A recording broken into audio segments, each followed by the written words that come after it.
Բարև ձեզ սիրելի հայրենակիցներ, շարունակում ենք հարցազրույց քաղաքացու հետ ֆորմատով մեր հարցազրույցները, երբ ես հարցազրույց եմ տալիս մեր քաղաքացիներին, որոնց հանդիպում եմ հենց այստեղ, այսինքն նախկինում որևէ կերպ առնչված, ճանաչած չեմ լինում եւ այսօր ինձնից փաստորեն կվերցնի հարցազրույց իսկուհին, որին հանձնում եմ, այսպես ասած, այդ վարելու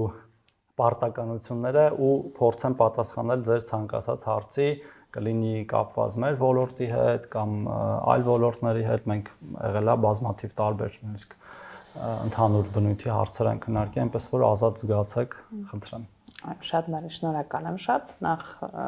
հրավերի համար, հա, այսպես ոնց իմ համար ինքը մի փոքր անսպասելի էր եւ բավականին սպասվածից ավելի շուտ եղավ, հա, եւ ես մի քանի հարցեր պատրաստել եմ, սկսենք առաջինից, դա վերաբերում է ուրեմն փոփոխություններ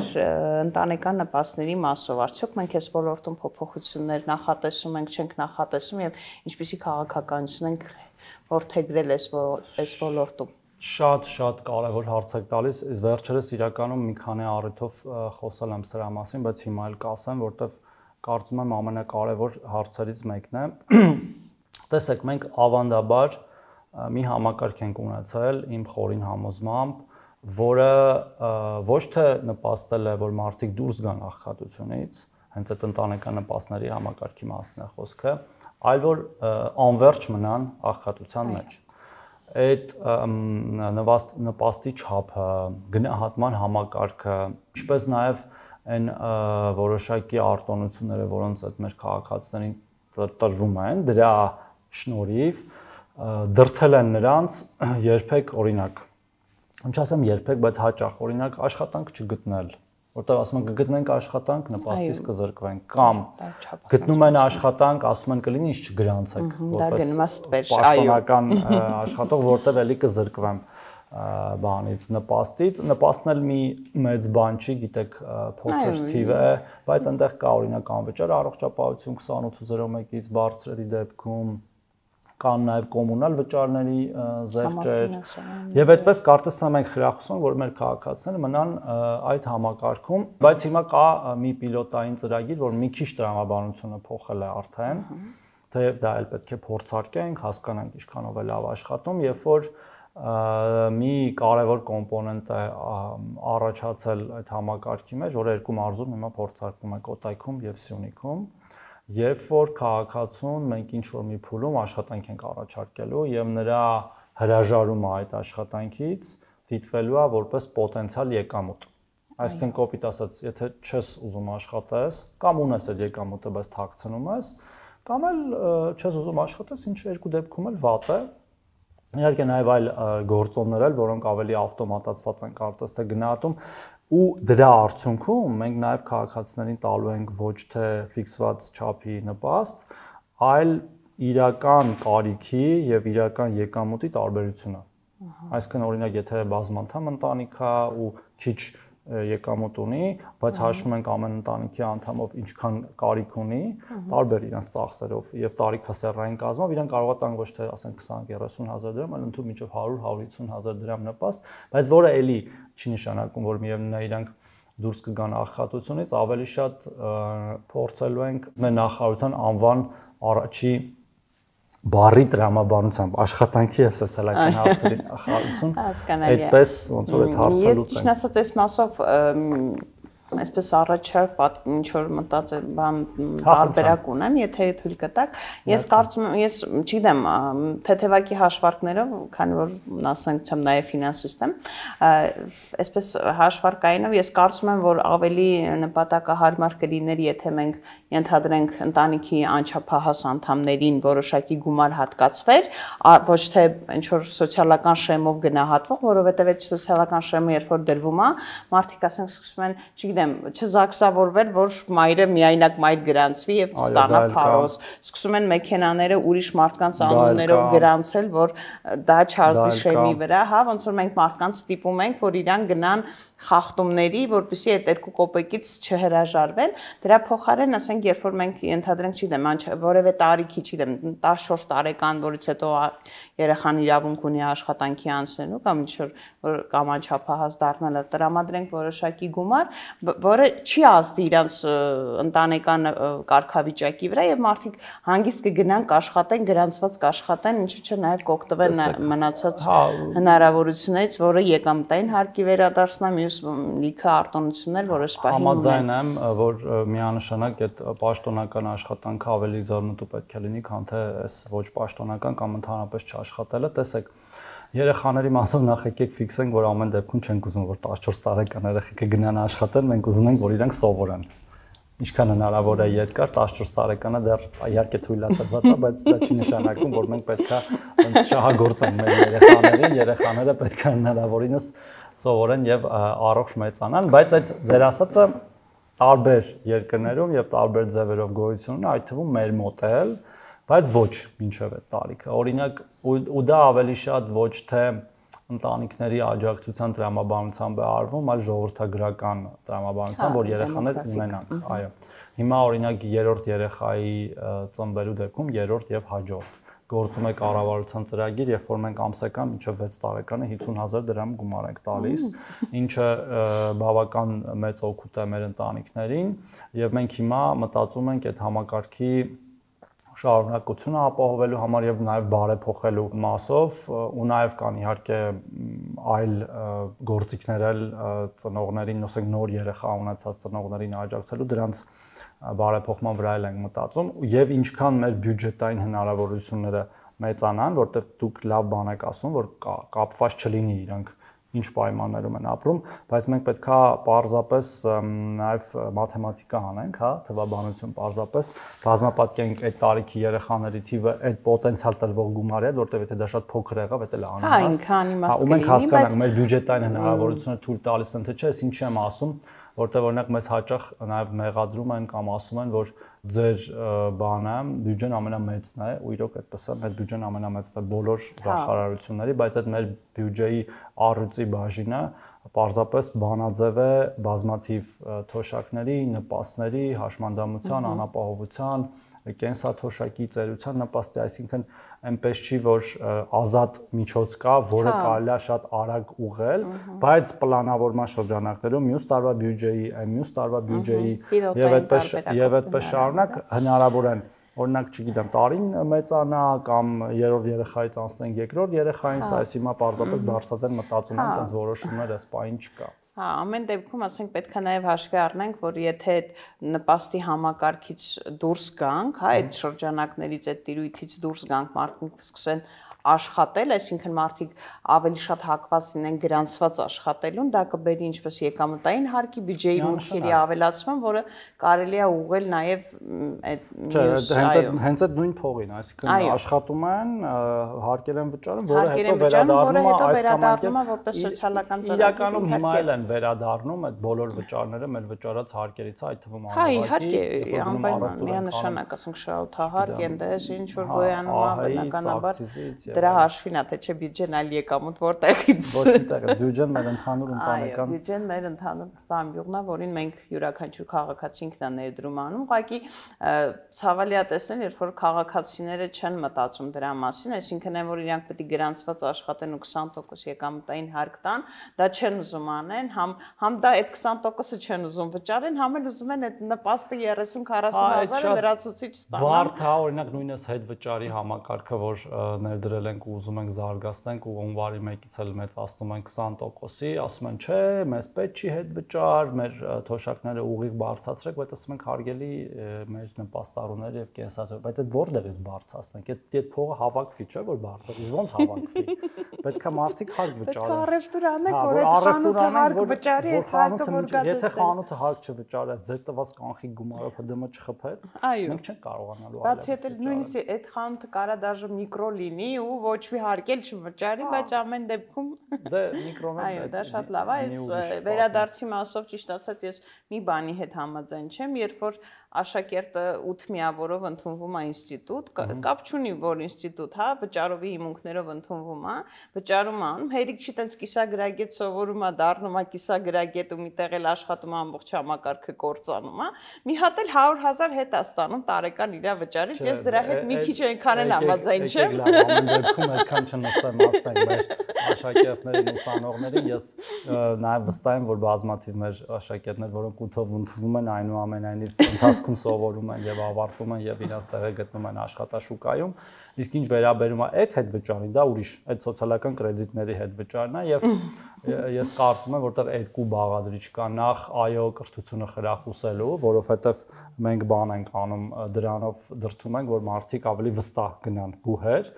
եւ երկրորդը այդ ֆինանսական կարգապահությունը բարձրացնելու։ Մենք նաեւ քաղաքացիներին դրթում ենք, որ իրանք այնուամենայնիվ այդ ֆիզիկական անձանց եկամուտների հայտարարի լրացնեն եւ դա միայն բուհերը չի այնտեղ դպրոցներ, մանկապարտեզներ, այսինքն ես կարծում եմ, որ տենց հայտնի ասացվածքով նպատակը արդարացնում է միջոցները իրականում։ Դե չգիտեմ, ես կարծում եմ, որ դա կարելի է հակառակ օգտագործել որպես զեղչ, այսինքն եթե ինքը բարձր գնահատականներով է, ինքը այդտեղ իր զեղչերը։ Որ բարձր գնահատականներով է կամ պետպատվեր է կամ ընթացքում։ Դե դրա համար են որ լավ է սովորում 8-ով ընդունում է, բայց լավ է սովորում անցնում է զեղչի համակարգ։ Գիտեք, ես բոլորս սովորել եմ, վստահ եմ դուք էլ եք սովորել, այդ միջավայրում հայտնվել ինքնին արդեն մեծ պլյուս է, ապագայում ինչ որ բանի հասնելու համար։ Դե հա, իհարկե։ Որ դու բարձրագույն կրթություն ես ստանում, թեկուզ, ասենք, անցողիկ միավորներով ես մտնում միայն, ու եւ եթե մենք ապահովենք, որ օրինակ ընթացիկ քննությունները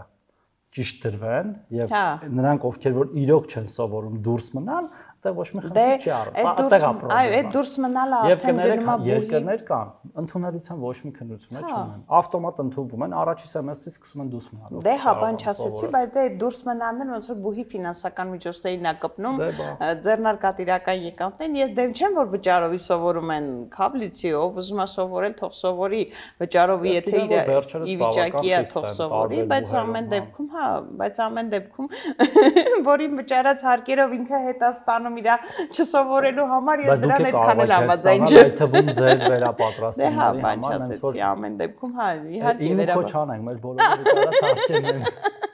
Այո, միանշանակ մեր բոլորի վճարած հարկերն են, լավ։ Անցնենք հաջորդ հարցին, ես այստեղ, հա, աշխատանքային օրենսգիրք, այդ աշխատաժամանակ, այսինքն երբ որ մարդու աշխատավարձը ոնց որ փաստացի այս պահին այս օրենքներով ձևավորվում է իր հիմնարկում կազմակերպությունում գտնվելու ժամերի հաշվին։ Հիմնականում պետական հատվածում, մասնավորը ինքն է տնօրինում իր գումարները, իր աշխատակիցը քանի ժամ գա, քանի ժամ գնա։ Այս պարագայում երբ որ մենք վերցնում ենք պետական հիմնարկները, հա, դուս է գալիս, որ մենք շատ հաստիկների դեպքում վճարում ենք ուղղակի աթոռ մաշելու համար 8 ժամ մարդու գործը գուցե իր գործառույթների առումով, այո, այդքան կարևոր է իր գործառույթները, բայց այնքան չի, որ ինքը մի ամբողջ օր 8 ժամ լինի այդ աշխատավայրում։ Սրա մասով, ասենք, փոփոխություններ։ Դե երկու լուծում կա, մեկը կարծում եմ, որ արել ենք, այդ բանն է, հեռավար աշխատանքն է, որը հիմա աշխատանքային օրենսգրքով թույլատրվում է եւ օրինակ մենք էլ ենք մեր մոտ կիրառում այստեղ նոր ենք սկսել կիրառել հուսամ տենց կհասկանանք ինչքանով է աշխատում եւ կհասկանանք ինչքան խորացնենք երկրորդը նու պետականում մի քիչ երևի դժվար է որտեղ օրինակ մեր մոտ միշտ գործ կա անելու մեր աշխատողները հաստատ աթոռ չեն մաշացնում հակառակը մենք պակաս ունենք աշխատողները իսկ պակաս ունենք որտեղ այդքան էլ գրավիչ չի պետական ծառայությունը երկրորդը միգուցե հանել այդ այսպես կոչված ժամ եւ ներկայություն, հա, այդ պարտադիր պայմանը, որը հեռավարի դեպքում իրական ինչ որ չափով աշխատում, բայց այդտեղ էլ ուրիշ հարց է ծագում, քանի որ մենք հանրային ֆինանսների հետ գործ ունենք։ Բա ինչպես հսկենք, որ այդ հանրային ֆինանսները պատշաճ են ծախսվում եւ ոչ թե ինչ որ անձի հայեցողությամբ մեկը պարզապես չի գալիս գործի, մեկը ես չեմ ասում, որ դա հնարավոր չէ, ես ասես բարձրացան մտածում եմ, էլի, որ մենք այնուամենայնիվ հաշվետվողականությունը պետական համակարգի անկախ ամեն ինչից շատ ավելի բարձր է, քան մասնավորը, որտեղ այլ մասնավոր ինքնատնօրինում։ Իր կոպիտ ասած ինքը աշխատում է փողերը, ինքն էլ ծախսում է աշխատավարձի եւ այլնի վրա։ Բայց համաձայն եմ, որ այդտեղ տենց իներցիա կա, օրինակ, չգիտեմ, եկար տաբել, բան, ինին եկար։ Հա, էլի, բացի դրանից, ասենք, եթե դու հնարավորություն ունես, չգիտեմ, մի օրվա այդ 8 ժամվա մեջ ավելի շատ աշխատելու, բայց դու սահմանափակված ես, որ այդ 8 ժամը պիտի գտնվես այդտեղ, չզբաղվես որևէ լրացուցիչ այլ գործով եւ արդեն